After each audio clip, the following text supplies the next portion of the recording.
Man juda uzoq o'yladim. Instagramda qanday kontent qilsam ekan deb. Do'stlarimdan so'radim. YouTube titkiladim va oxiri bir qarorga keldim.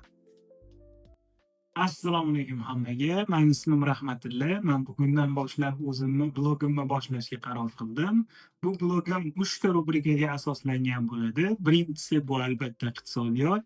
Chunki bu o'zimni soham va 5 yildan oshiq davlat va xalqaro tashkilotlarda ishlab tajriba orttirganman.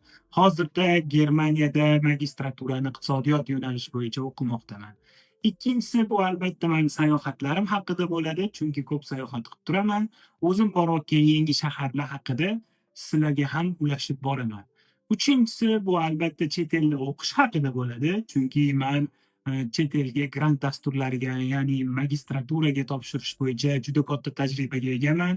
Qanaqa qilib grant yutganim va nima xatolar qilganim haqida ma'lumotlar berib boraman. Bu 3 ta rubrika bilan cheklanib qolmayman. Germaniyadagi va O'zbekistondagi qiziqarli voqealar va faktlar haqida ulashib boraman.